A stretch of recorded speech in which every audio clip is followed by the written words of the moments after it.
Welcome back to episode 81 of the Off the Record podcast by Crossfader. In today's episode, it gets tense for two major DJs on Instagram.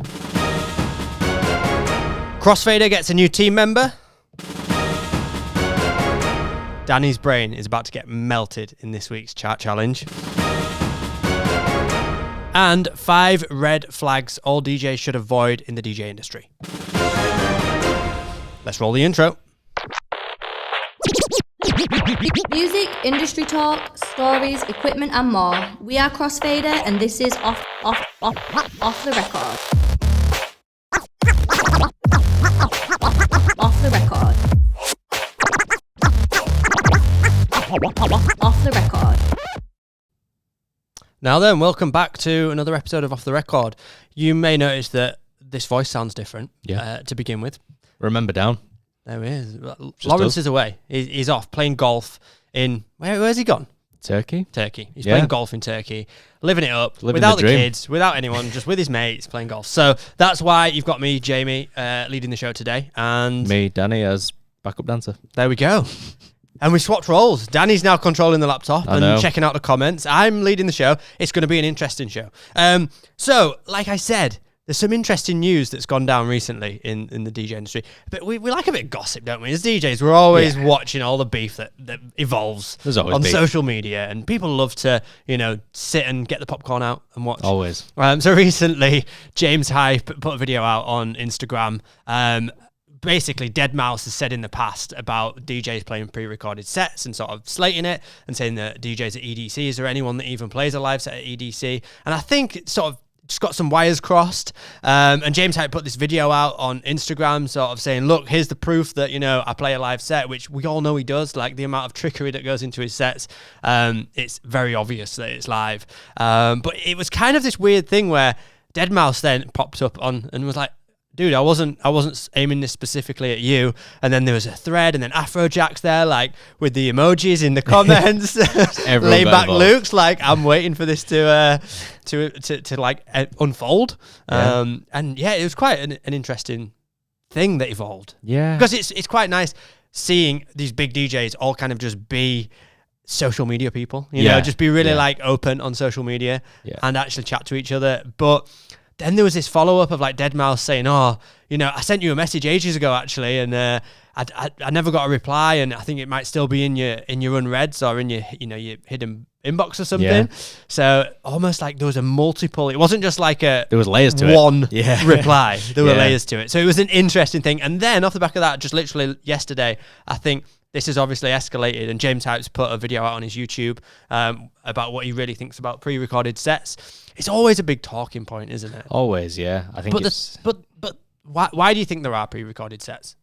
I don't know. I mean, from like a big stage visual point of view, I've seen how like visuals can work, like integrated with DJ setups, and I can imagine it is very simple for like the front of house guys to have like a pre-recorded show ready to just go at the hit of a button. Yeah, I get that, but then like it can be done with like live DJs and stuff, and I don't know, it's just a tricky situation that's always been there with DJs, I guess. And I think a lot of these DJs are actually artists first. Yeah, they make music, and people are paying to go and hear them, like hear all of their favorite songs from this artist with all the show that goes on behind, and all the people that are jumping around in the crowd will not care if it's pre-recorded or if they're doing it live. It's all the people on the internet, for sure, the other DJs that sit and watch and feel like, well, why should they get paid thousands and thousands to not actually do anything? And you've got to imagine maybe they're not doing that much. They're just putting their hands up and performing on that stage in that moment. But it's all the work that goes into the music and the show and everything beforehand. I'm not condoning pre-recorded sets. I'm just saying there's obviously a reason for it. And it's to make sure that the people that have paid to go and see their favorite artist just have a great time, probably get drunk, and probably just jump around to the favorite music with crazy lights going on. So, but interesting to see it unfold and see two big DJs, going back and forth with each other over Instagram. Definitely. So the other breaking news you might have heard, if you were right here at the very start when we went live, to those that are tuned in live, we've got a new team member at Crossfader. And you know what's quite funny about it? His name is James. Another James. Another James. We have another one. So you might not see him much on camera, but we've we've got another team member. We're really welcome to join the team, is James. He's going to be working in operations, so he's a bit more behind the scenes. But you might see his face now and again. But it's something to celebrate. You know, we like to share. This is off the record. It's what happens behind the scenes, and the team is growing, and we've got big plans for next year and how we can share the love more with DJs around the world in lots of different ways as well. Next, your brain is going to melt later on in this podcast. I got tasked by Lawrence to like come up with a good Crossfader chart challenge for you. And I had to rack my brain. I spent a while on this. I was like, what artist should I choose? And I'm really excited. So stick around because he might need some help later. For those that are watching live. And if you are watching live, remember, just like other weeks, we will take your questions and we'll start answering them possibly halfway through the show and then towards the end as well. So get those questions in. Danny's going to favourite some, and then we'll run through them. But today's episode is all about 5 red flags to avoid in the DJ industry. And it was really interesting because Lawrence put this together, and he's done it for anyone that's our newsletter reader, will have already maybe read some of this.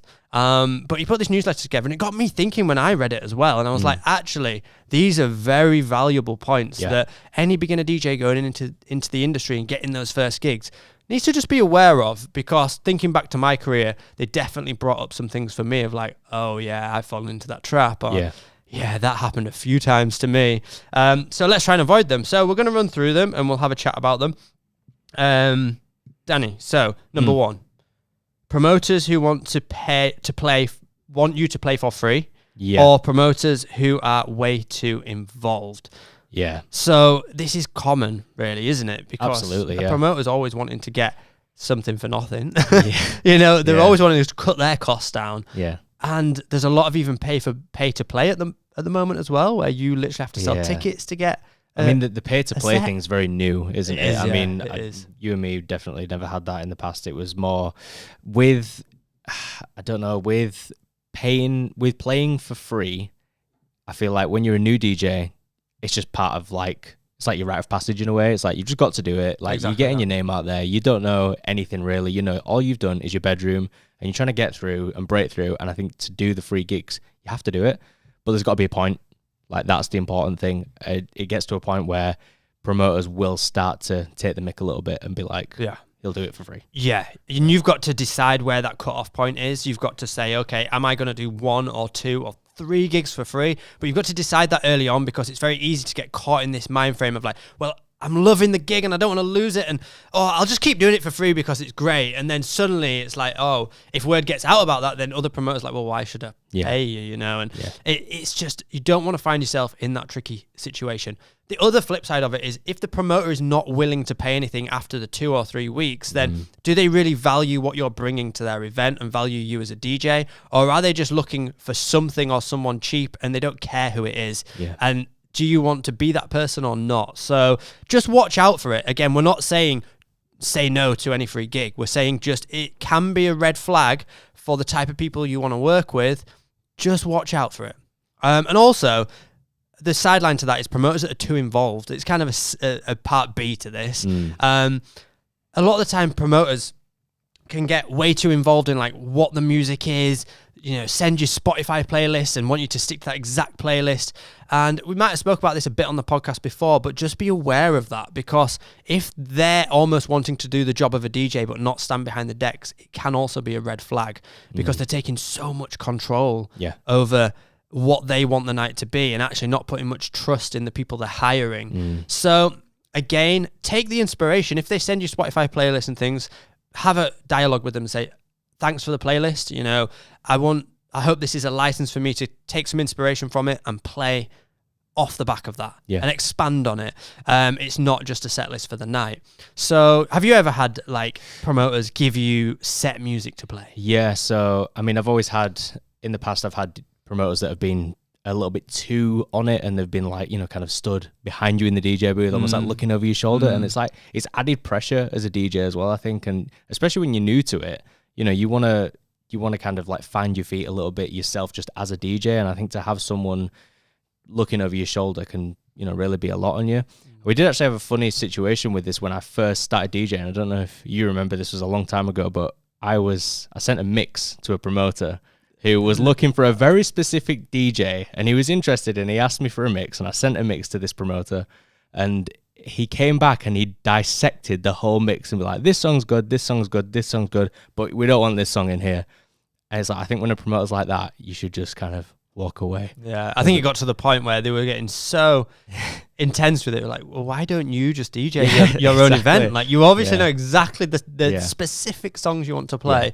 And obviously that never followed through. And, of course, I don't think the night necessarily succeeded. I think the promoters are still around, but it doesn't mean that, that night's going to succeed, especially when there's so much emphasis on, a specific set list. So it's just, again, a red flag. Watch out for it. Yeah. It can be that telltale sign of there might be cracks and things that could form further down the line. Right, number 2, the second red flag to watch out for, are brand new events.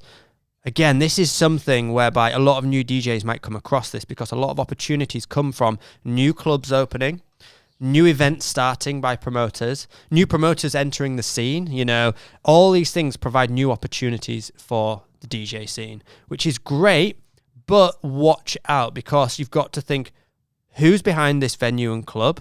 Like, who is the promoter? What are their credentials? Have they got any past in the industry where they've done other things that have been successful, or are they totally new to it? Because again, it's great. We want new promoters to come to the scene, but it's something for you to watch out for as a DJ, because they might not have experience to make that night a success. Yeah. What's the reputation of the venue like? Maybe it's a venue that's gone through a big refurb and it had a really bad rep before, and they're hoping that by splashing money on it, it brings their reputation around and changes the reputation of the venue. So just be aware of that. It's not to say don't do gigs, but those are those things to watch out for. Is there anything else? What's the genre? What's the type of crowd? If it's a brand new event, is it in like a really cool bougie club and they're trying to do some underground music? Or is it an underground club and this is the first night they've ever done that's like top 40, and you're a bit like, I feel like there's a detachment between what this venue is and what this promoter's wanting. Maybe they don't quite understand the culture here.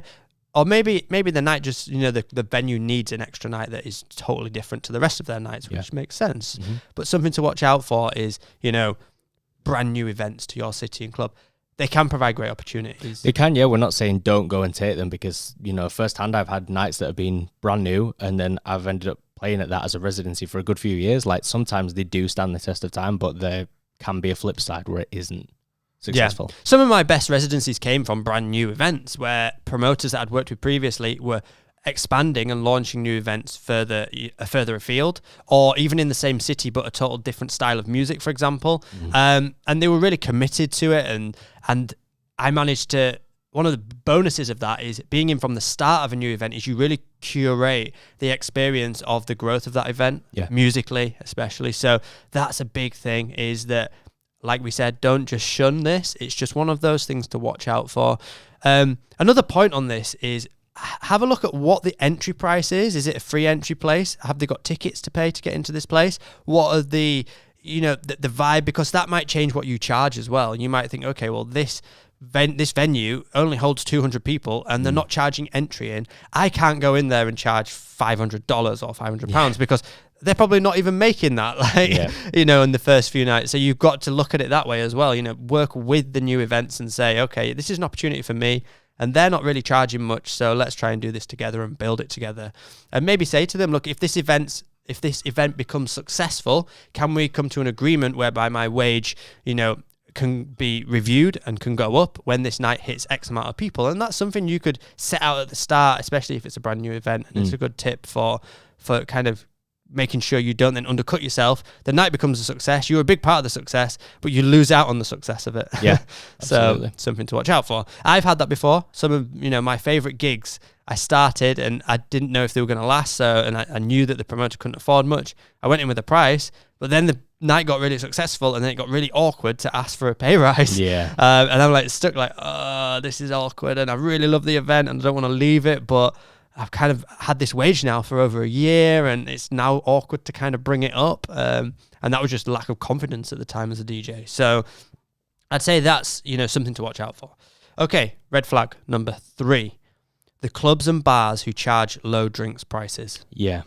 So this is a big red flag for me. And I have been on the end of this where I have been that person charging the low drinks prices as a promoter. And why was I doing that? To try and desperately get more people in the venue, to try and keep the venue alive and the night alive. And it only works for a very short period of time. And 9 times out of 10, that club dies off or the event dies off and it becomes unsuccessful.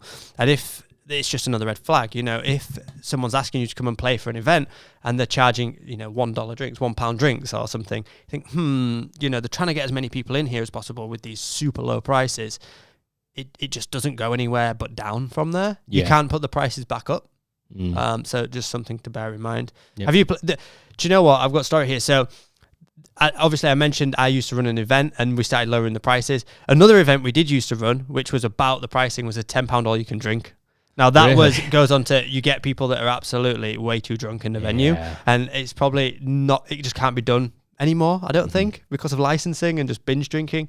But way back when, nearly 10 years ago, we did a £10 all you can drink event, and that did attract a lot of people. And because it kind of had a product, as in it was £10 and that was it. It couldn't, you couldn't go lower than that, and that was a very good deal. And it did work for a while, and that was a really good event, a really good party, and it lasted for quite a long time. But I think it's when you see venues dropping the prices over and over and over to try and pull those extra few people in. They're on the last legs. Undercut other places. Number 4, okay, venues that ask you to bring your own equipment. Now, this isn't necessarily like a strict red flag, because I know a lot of people that are listening right now be like, well, I take my equipment to my events, of course. Yeah. Exercise caution is what we're saying. It's sure. not a straight up red flag, but it's something to watch out for. Make sure if you are doing that, you've got your insurance in place. There are drinks flying around. Yeah. How many times have you had drinks on your laptop? Yeah. I've been through 2 laptops that got swilled, I think. Yeah. Yeah. And I feel like they were very in a close space of time. I'm sure I remember when you went through a few laptops. I've had it as well. Luckily, it didn't kill my laptop, but it killed some of the keys on my keyboard, and I couldn't load tracks very easily and stuff. I had to drag and drop them, and it was a bit of a nightmare. Yeah. So get your equipment insured. Also, if you're taking DJ equipment down there, as in like CDJs or a controller or something, then obviously make sure it's insured. But do you potentially charge a bit more? This is something to think about. If a promoter or club is asking you to bring that equipment down, why don't they have their own? That's first question, number one. Like, what is the reason for them not having their own? That could be a red flag. But then if you do want to take yours down, could you just add a bit more to the wage and say, look, to cover my cost of insurance here and me bringing this to the venue where there's risk of accidents, I need a bit of extra money for this gig. So just something to watch out for. Not a full strict red flag, that one. I think that's the least of the red flags, but definitely something to watch out for. Okay, red flag number 5.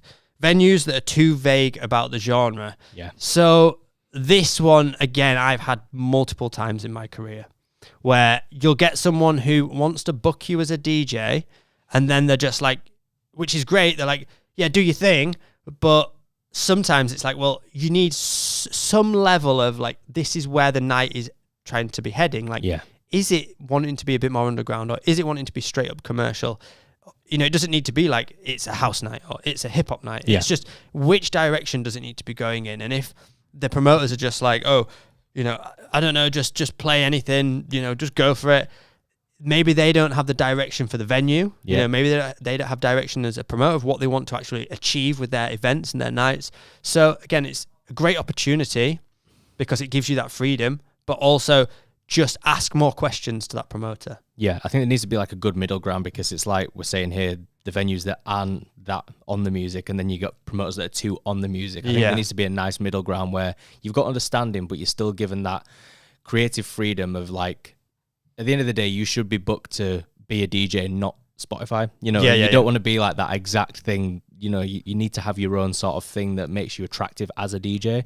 And I think it's just very important to find that middle ground with venues and promoters. And creating that dialogue, because so many times promoters will book you and they're so vague about it. And then they'll come back and just like you were saying, Danny, that they'll be like, oh, and start criticizing the music that you are playing. Like, Yeah. well, you didn't tell tell me me. specifically kind of where you wanted this to go. And then suddenly after the fact, it's like, oh, this wasn't right, that wasn't right.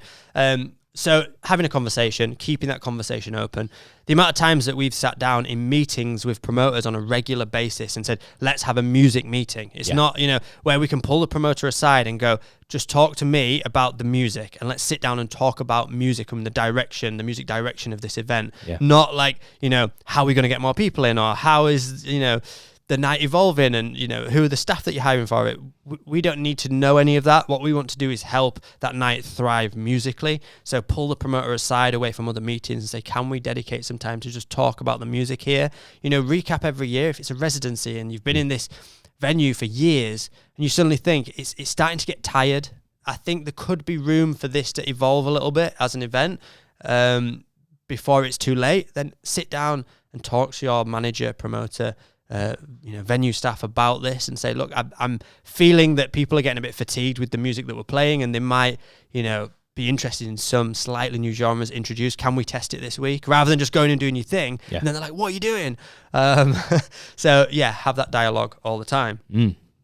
Have we got any questions? We have got a few questions. Yeah, I'll find some now. I think let's do a few questions and then we've got Reddit drama. So we've got a guy here, DJ Helicase. He says, it is tough to balance... Sorry. It seems so tough to balance the between the pricing and respect yourself, but getting the pricing right. Where do you want to work? So trying to find that I don't want to charge too little and undercut myself and cheapen myself, but also I don't want to charge too much and think I'm this big shop. Where do we find that balance and that pricing? Yeah. We have got a whole episode, I don't know what number it is, about making money as a DJ and how much DJs earn. So go back and check some of those episodes on the podcast. But as a rough idea, you can kind of do some research, try and ask around and get a vibe from other people in your area and in the industry around your area, because obviously, countries, different places will have different rates going on. Even different areas within countries obviously have different rates going on. So try and get a vibe from that. But just as a rough example, here in the UK, what we used to charge anywhere from £100 to maybe £250 for a full night's set for a residency. And you might be playing 4 or 5, maybe even 6 hours for that. And it depends on, again, your experience and your level and how big the venue is, and all these factors play into it. One thing I will say is that me personally, when I was working 6 different nights every single week, there were 6 different wages. Yeah. And that just goes to show that I looked at the venues, weekends, I could charge more than midweek. How big the venue is, I knew they had a bigger budget because there's more people coming into the venue and spending money. So I quoted a little bit more. If it was a really cool underground club that only held a couple hundred people, then I brought the quote down slightly, or I left more room to negotiate. So we can't give a definitive answer to that, like a dollar value, but just, think about the trajectory of your career.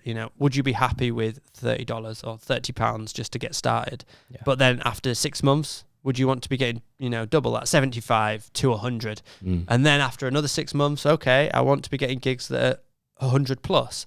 And then, take it from there. Yeah. Any more questions? Yeah, next question here from All Waves. As a beginner intermediate DJ that has some experience, events and socials, what is the right way to approach a new event, promoter and festival? It's that age-old question again, how to approach people. Yeah, I mean, if you've already got some experience, it doesn't say if they've got experience in clubs yet. Is it just experience as a DJ? It says intermediate DJ that has some experience with events and socials. So okay, so yeah, maybe some events and online as well. So that's great. Build your CV, build your online presence, as in, like, look, this is what I currently do. This is where I'm at as a DJ. So you've got something to show those other people when you do start to network. And when they come and look for you online, they're like, okay, yeah, they've done some stuff before. They've played a party here, and, they're confident on the decks, and they're confident, putting some mixes together. So make sure you've got that content there ready. And then the networking, like we've said time and time again, just start small, just start talking, going down to the events and places you want to be playing at, and just talking to the people involved, whether it's literally people behind the bar, the other DJs, the promoters that are floating around, the people that sell the tickets, anyone involved in the event. Don't go straight all in, like, hey, I'm a DJ, do you want to book me? You know, Yeah. just be part of the event to sure. start with. And then people will get to know you, and they'll get to know that you're a DJ. And then when something starts to open up, maybe another DJ is sick, maybe another DJ, needs covering for a night because they're away, then they know that, oh, let's try that new guy out that's been hanging around, Absolutely. And usually it happens that way. Yeah, both very important, socials as well as going in. We do stress enough, like, go and actually be face to face, because it is so important. It's like, yes, your Instagram is your product and what you're selling and your image and how it looks and everything, but I feel like nothing has as much impact as real human conversation, and I feel like you can just set so much more of like an impression and an image, when you're just with someone. 100%. 100%. We've got a comment here from DJ Victor Nova, who says, my last gig, the owner wanted me to play exactly what was on his list. We feel you. We've been there. We've all been there. Yeah, like we were saying, could be a red flag, but if it's working between the both of you, then just go, keep going with it and keep that dialogue open. But it is always that tricky thing. Some promoters really have this. They think that they know exactly what that night needs and the exact playlist that night needs. And they're not always right. As humans, we're not always right.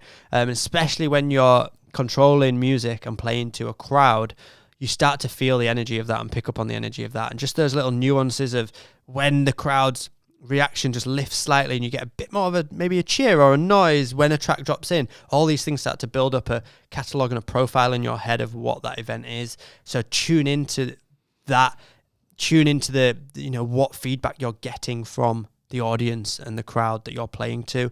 And even if it's not a packed dance floor, even if there's just a couple pockets and groups of people, keep your eyes on them. Don't just be looking at your equipment all the time. Drop a track and look straight at who is on the dance floor and see how they respond. Do they look at the mates like, whoa, do you remember this track? Or are they just kind of like bopping around like, a bit bored of my night out, use all those little telltale signs. We're humans, we have human behavior, so read into that human behavior. Absolutely. Do one more or Reddit? Let's do a Reddit. Okay. Have you got the Reddit drama? Reddit drama, it's all over the place. People arguing, fighting, all up in your face. Reddit drama. Reddit drama. So I'm doing something a bit different this week. Rather than just going in about Reddit drama, I have trolled through Reddit, but I found some positive stuff. So we don't have a jingle for Reddit positive, but these are people's experiences at gigs, and people have been sharing them, and there's some really interesting ones. So I've kind of picked out the more obscure experiences just to share because, quite entertaining. Nice. But, shout out to everyone that shares their experiences on Reddit, and shout out to all these DJs that are doing all these crazy, weird, and wonderful gigs. So the first one, by Unscheduled Nudity. Right, it's a good username. I played a private event celebrating a successful food drive. They got £700 of food. Great. Nice. It was my dream gig, playing the darkest, creepiest music I could find for a group of Satanists. One of them made a black and white silent movie that played in the background and matched my vibe perfectly. I got a ton of compliments from the congregation, and the owner of the sacrilegious themed bar hit me up for future gigs. Really proud and stoked for the whole experience. I mean, speaking of red flags, this will be a red flag to me. I don't know. I mean, if that's the kind of events you do and you're into, then good for you. Yeah.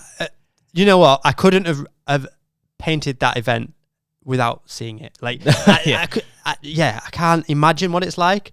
I can't imagine a DJ being at an event like that, but it's amazing just goes to show like where these events come from and where you can actually pick up opportunities. Yeah. It's not just, I know we're talking about, promoters of venues and managers of clubs, but it does expand beyond that. It could be a local church, it could be our local community center, it could be anything like that, where these opportunities come about. Yeah. Right, next one.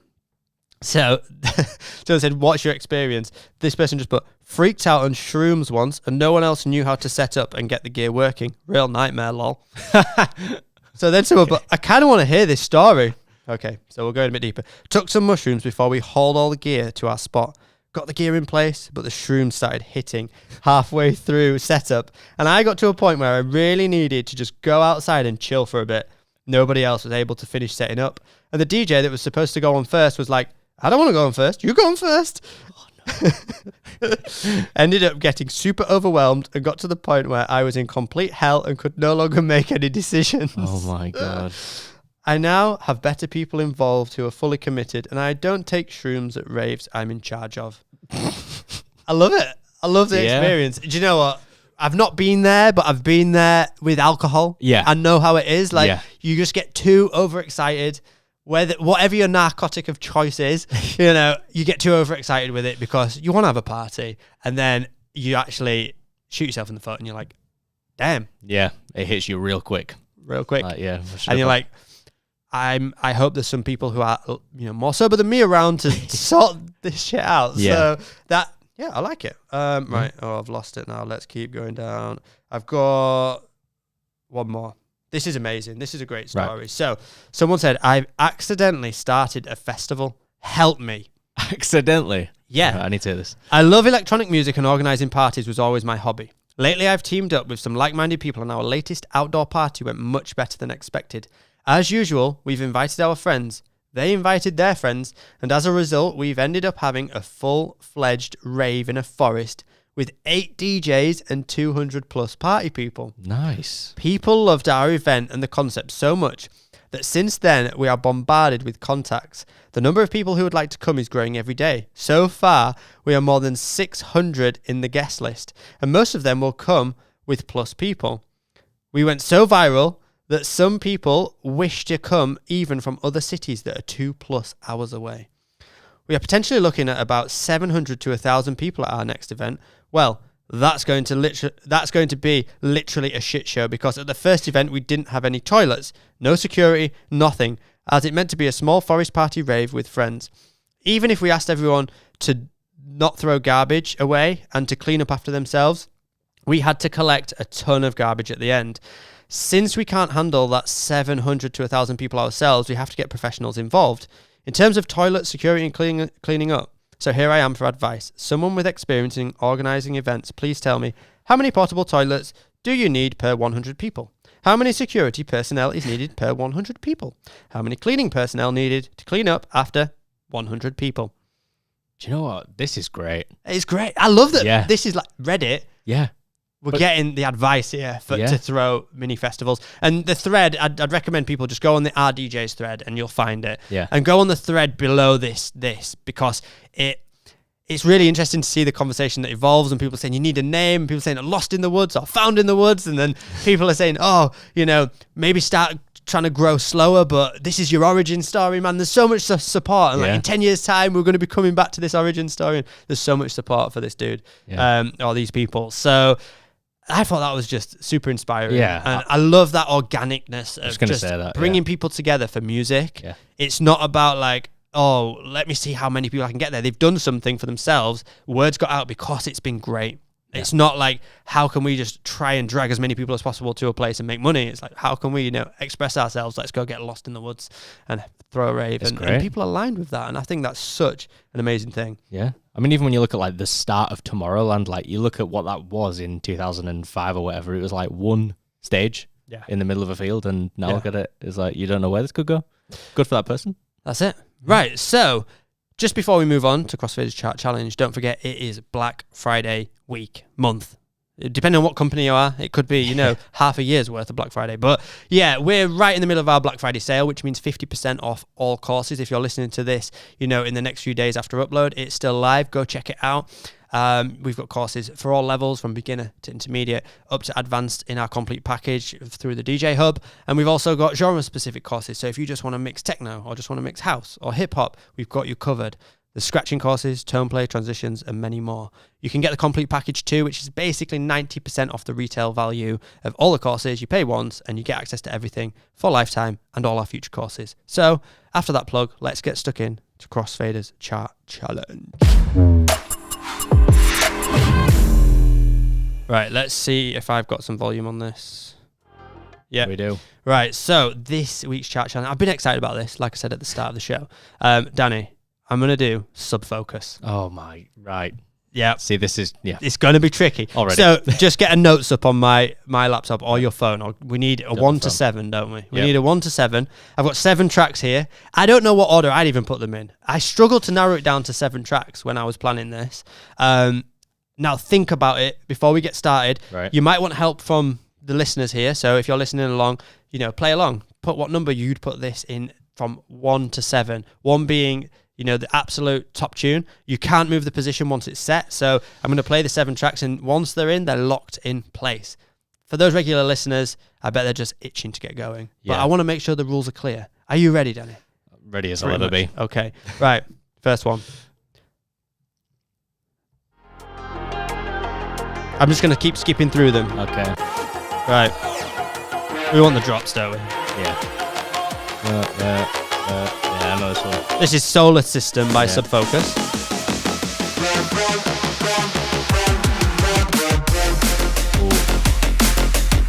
So much energy.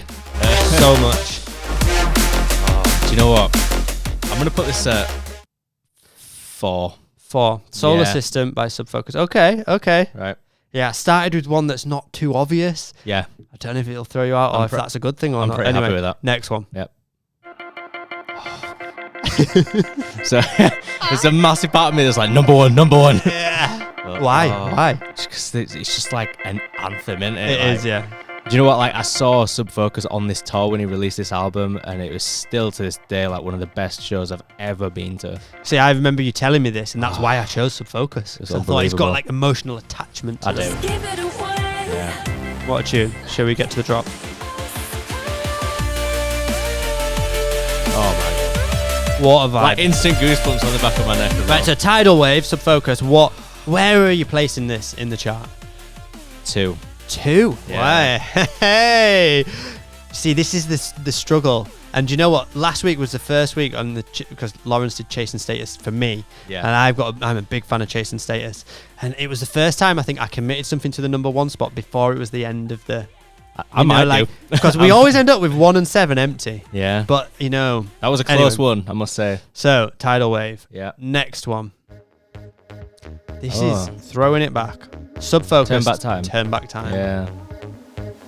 So totally different in style as well. Yeah. So this is a vocal. I'm going to skip to the drop again. Was it kind of? I feel like it was like EDM era, wasn't it? Yeah, listen. Yeah. Right. Okay. So maybe not your style as much? No, I'm happy putting this at 7. Oh, yeah. Yeah, for sure. Because I mean, this was like for the time it came out, this was like that sound, wasn't it? Yeah. They were playing into what was current. Yeah. That whole Martin Garrix. I quite like Animals. it. I've got, but it's hard. Yeah, I don't know if I'd put that at 7 as well. There's a great remix of that. I think it was Special requested a remix of it. It's very good. Nice, Check that yeah. out. Special request. Right, this one. Oh no. That last one went in at 7, yeah? Yeah. Okay. This one, See, I Desire, love this Subfocus, one. and Dimension. Dimension's up there for me as well. See, the drops are just So good. so good. What a tune. Oh, where's it going? I can't put it 1, but it's definitely going 3. It's going 3. Yeah, Okay, Desire. okay. Oh, we've got 3 left. This is tricky. What have you got so far? I've got What have you got empty? What have you got left? I got to 5, 6, and 1. Oh no. Oh no. Right. Ready to Fly. Again, Subfocus and Dimension. I'm so annoyed that I've This is the best thing about this. Do you know what? It's nice to be on the other end of this. yeah. You feel like you've got the power. The second To ruin breakdown of people. this is just like 10 out of 10. Oh my god. What a tune. This is a much more recent tune, isn't it? Yeah, last year this came out. Oh. Drum and bass just does something to me. Yeah. It's- But shall we go to the second drop? Yeah. Is it the second drop? It that's is the like- second drop, yeah. See, anyone that's not heard this track, you heard that first drop, listen to this second Yeah, drop. it's just Madness. I don't know how much we can get away with playing. I'm just going to keep talking over it. Yeah, just keep talking. keep talking over the music. yeah. Oh. I can't put it at 1, but it's going at 5. Like So- putting that 4x4 structure back in so at good. that BPM is just mental. Ready to fly. Okay, Ready to Fly. Where's that gone in at? Number 5, and I'm annoyed at it. Oh, because you didn't want to fill number 1 I've got 6 and 1. Oh, it's not much better no. than 1 and 7, is it really? Right, next. Last 2. One that has more of a breaking style. Skip in a bit. This is Just Hold On. Oh, right, yeah. So again, totally different vibe. Yeah, Subfocus and Wilkinson, this one. I'll be happy with this at 6. I think you made the right choice there, you know. What was this one called again? I don't really know. This is one. Just Hold On. Just Hold On. It's favorited in my music, so that's probably why I chose it. Was this where they did the collab album? I think it was like just Subfocus and Subfocus and Yeah. Wilkinson on this one. Yeah. I don't know if that's the rest of the tracks, but right, last one. Oh god. Is it? I think you've nailed it here to leave number 1. Have you? Maybe. This brings back memories for me, so I don't know if it's the same for you.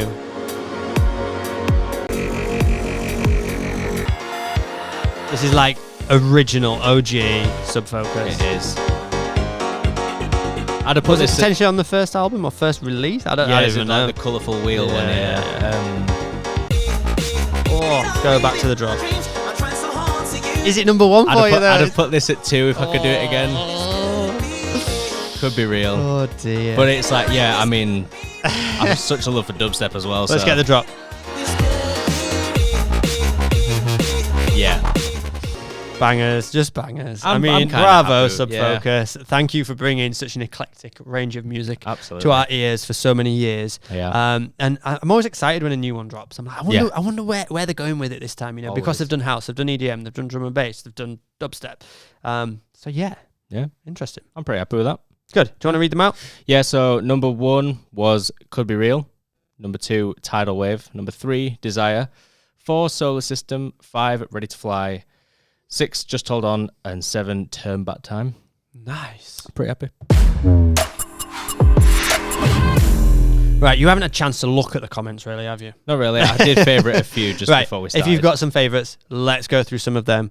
Right. Speaking of courses, as we just mentioned before, it is Black Friday. Yes. Do you have any courses dedicated to or equivalent to the Rev 1? Yeah, so Serato beginner course is the most suitable course for the DDJ Rev 1 because it works with Serato. And there's some content in there around like the battle style layout and just that approach to mixing just for beginners as well.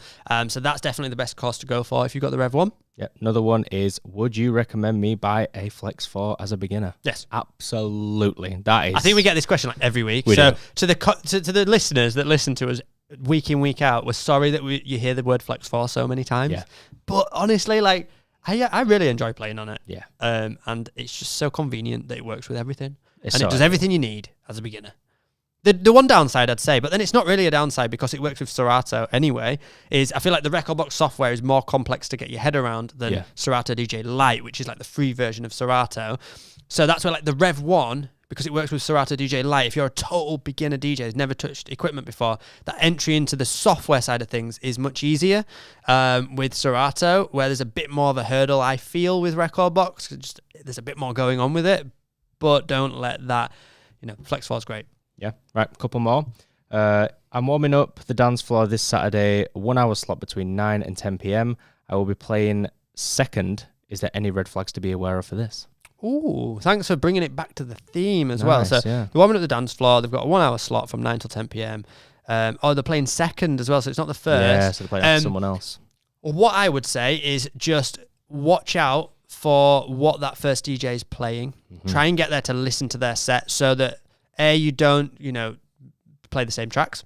It's pretty important, and to try not to do that. If you can't get there, just say to them, is there any chance I can flick through your history, or just give us a quick vibe of like what you've been playing for the last hour, just so that I don't play the same stuff. And a good DJ is just just have a look through it. You can look at history on CDJs, you can look at history on laptops with software like Rekordbox and Serato. So you could maybe even research that and say, oh yeah, I know where it is, and like just say, do you mind if I have a quick look so we don't play any of the same music? Other red flags, don't get too excited as well. If it's early doors, like just refrain yourself. Which is hard. It is hard, But hold especially back. if it's like a new gig and you just want to do your thing.